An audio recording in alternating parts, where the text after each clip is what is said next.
Ay, what? Ayan.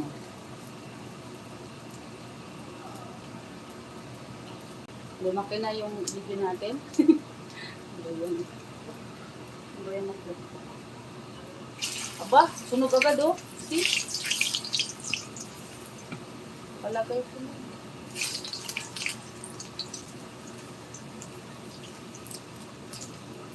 Hindi pa man to masyado right.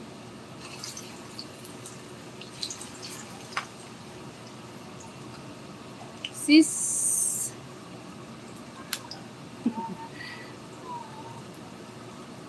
Tingnan mo, sunog sis. Yatay. Sis Juliet, shout out. Ito yung sa Sis Juliet. Ayan plantains, guacamela, yung parang lasa din siyang saba.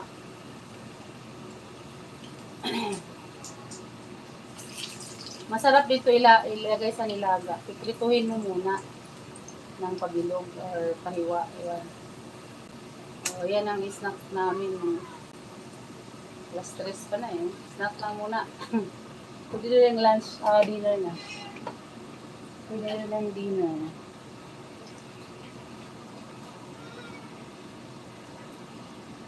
Hindi ito mapait sis. Ito yung kalasa ng matagal pati siya sobrang dami kaya akong binili. Matagal siyang malata or mahinog. Ito nga itong ganito, napakatigas pa sa ilalim. Ganito na itsura niya. Ganito ang bilhin mo sis, para siyang ito yung sabi ko para siyang saba. Parang saba ang niya, lasa. Marami yan dito eh. Wala lang saba, mahal kasi ang saba. Ang saba, walang ganyan. Nakakaano pa. Frozen na ang saba dito. Frozen, mahal ka ay. $5, ilang piraso lang? 6 ata, 5. No way. Dito na lang ako. Galing to sa Mexico sis. Sa US to galing. Masarap siya, promise, bumili ka. Kasi lasa lang din siya hindi siya mapait. Sarap siya. Oo nga. Mahal yung sis. Ito, tagpuan ng kilo. Tag $2 lang ang kilo nito eh. Tag $2 ang kilo niya. Minsan nagsisale to. Mapunta ko yung superstore kanina. Hindi siya mapait, oy. Hindi nga madagta eh.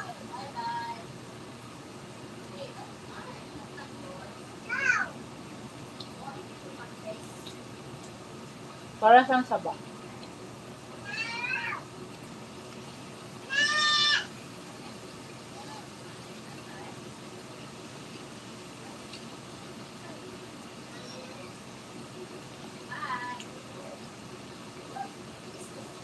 Sa ibang lugar, yung lakatan, sinasain din eh. Ewan ko ba, hindi ko maintindihan. Kasi ang alam ko lang, since na bata ako, ang masaing lang yung kuan eh. Yung saging na may diso o kuan. Nasaba.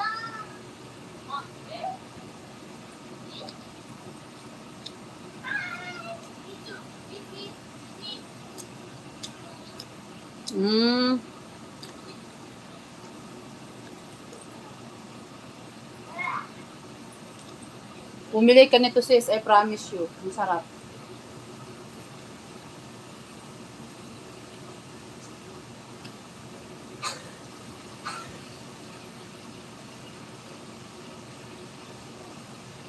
Nagawa niya dito eh.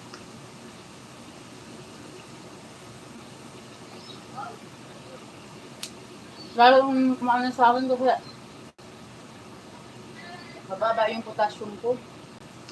Kaya lagi akong kumakain ng sabon. Kumakain din ako ng lakat. Ay, nagbili din ako lakatan kanina pero kung ito ang mas marami akong binili. Siguro mga 5 kilo. Sunog na naman.